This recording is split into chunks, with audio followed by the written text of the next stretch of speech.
యేసయ్యా స్తోత్రాలయ్యా నా దైవము నీవయ్యా. శుభోదయం.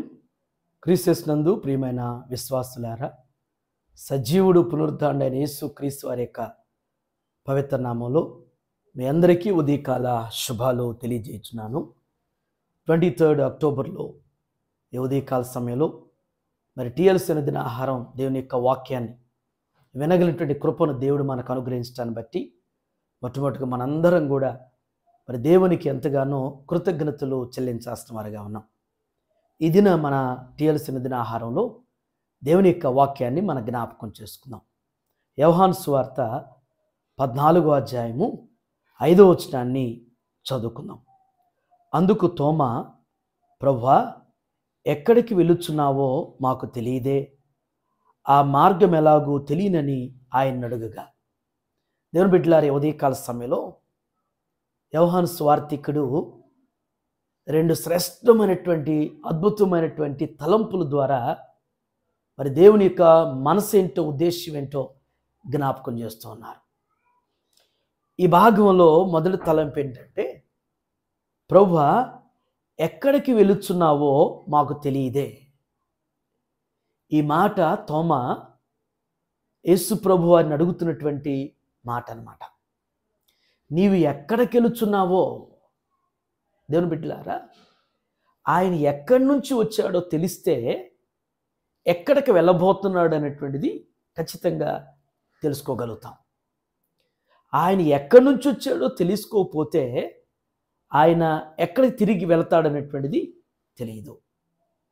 అసలు ఆయన మనసేంటో ఎరిగి ఉండాలి.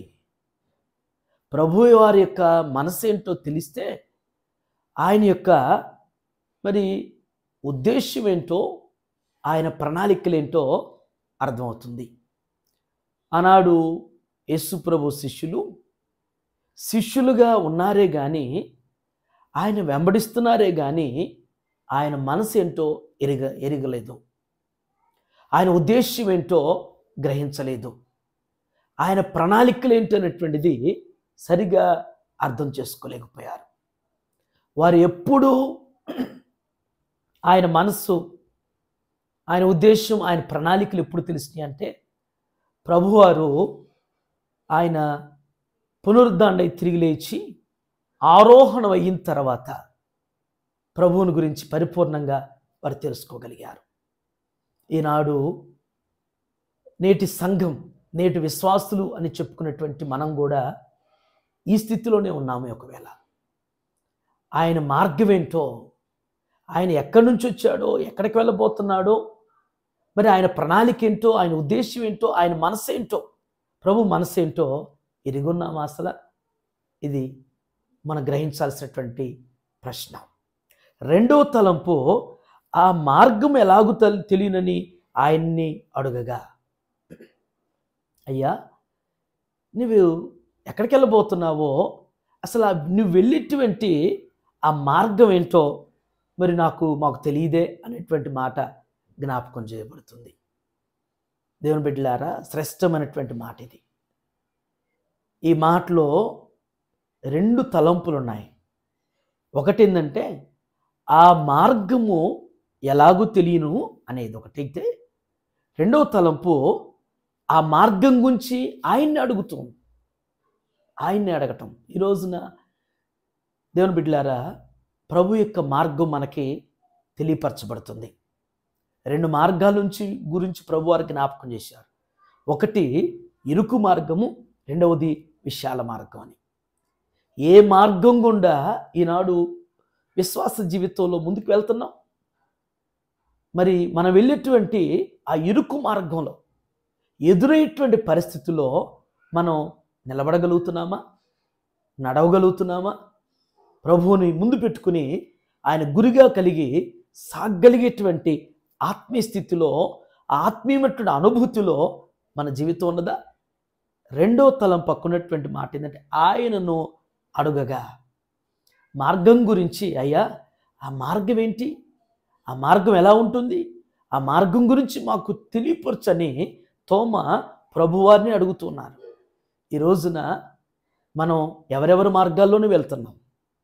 ఎవరు చెప్తే వారి మార్గమే కరెక్ట్ అనుకుని వారినే ఒక మాదిరిగా పెట్టుకుని ముందుకు వెళ్ళేటువంటి స్థితిలో ఉన్నాం విశ్వాసులుగా.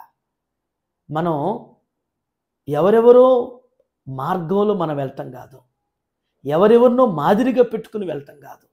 మన ప్రభువు యొక్క మార్గం, మన ప్రభువే మనకు మాదిరి. పౌలనట్లుగా నేను క్రీస్తును పోలి నడుస్తున్నాను, మీరు నన్ను పోలి నడవండి అన్నాడు. మరి అలాంటి సేవకులు, అలాంటి గొప్పవారు ఈనాడు ఉన్నారా?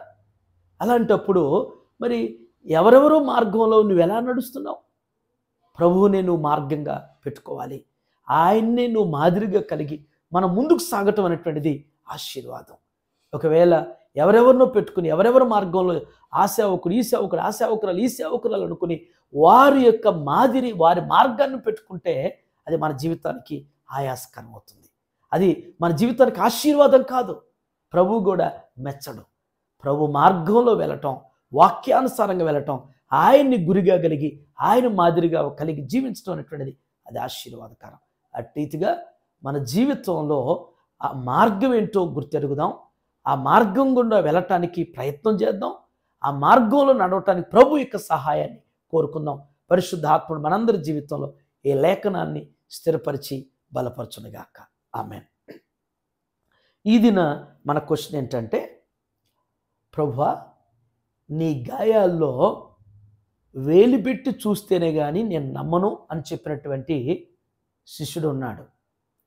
యేసుక్రీస్తు యొక్క శిష్యుల్లో మరి ఇస్కరియోతు యోధా తర్వాత 11 మందిలో ఒక డిసైబుల్ అడిగాడు, ప్రభువా మీ గాయాల్లో మరి మీరు ఎన్నైనా డిసైబుల్ చెప్పారు ప్రభు చేయలేరని, ఏమైనా చెప్పండి, ఆయన గాయాల్లో వేలిపెట్టి చూస్తేనే కానీ నమ్మను అని చెప్పినటువంటి ఆయన ఆ యొక్క డిసైబుల్ పేరును మన కామెంట్ బాక్స్లో రాయాల్సిందిగా మనం చేస్తున్నాం. ప్రార్థన చేసుకుందాం. ప్రేమ నమ్మకమైన మా ప్రియ పరలోకపు తండ్రి, మీ పరిశుద్ధ పాదాల వందనాలు. ఈ ఉదయం నాయన దివ్యమైనటువంటి శ్రేష్టమైన మాట ద్వారా మాతో మీరు మాట్లాడినందుకు వందనాలు తండ్రి. ఆనాడు ప్రభువా మిమ్మల్ని వెంబడించినటువంటి శిష్యుల్లో అయ్యా నానా మనస్తత్వాలు, నానా తలంపులు, నానా ఆలోచనలు, ఉద్దేశాలు కలిగి మిమ్మల్ని వెంబడించారు అయ్యా. వారు మీరు ఎటువైపు, మీ మార్గం ఏంటో, మీ ఉద్దేశం, మీ ప్రణాళిక ఏంటో ఎరగనటువంటి వారుగా అయ్యా, మరి మీ మార్గం అనేటువంటిది ఏంటనేటువంటిది కూడా గ్రహించలేనటువంటి వారుగా 3.5 సంవత్సరాలు మిమ్మల్ని వెంబడించారు. మా జీవితంలో కూడా, మా భక్తిలో కూడా, మా ఆత్మీయతలో కూడా, మా విశ్వాస జీవితంలో మేము కూడా నా తండ్రి ఇప్పటికీ నాయన మనుషులు కల్పించేటువంటి అయ్యా ఆ యొక్క ఉపదేశాలకి మేము ఆ మాదిరి, ఆ మార్గంలో మేము నడుస్తూ ఉంటే క్షమించండి. వాక్యానుసారం అనేటువంటి మీరు చూపించిన మార్గంలో, మీ మాదిరిలో మేము నడుస్తూ అయ్యా ప్రతిదీ కూడా మీ దగ్గర, మీ పాదాల దగ్గర అడిగి నేర్చుకున్నటువంటి ఆత్మీయ అన్వేషణ, ఆత్మీయమైనటువంటి ఆ జిజ్ఞాసను మేము కలిగి ఉంటూ సహాయం చేయండి. ఈ ఉదయం టీఎల్సీ అనుగ్రహాన్ని చూస్తున్న ప్రతి బిడ్డను, ప్రతి కుటుంబాన్ని జ్ఞాపకం చేసుకోండి. ఆధ్యాత్మికంగా ఇంకెక్కువగా మీరు బలపరచండి.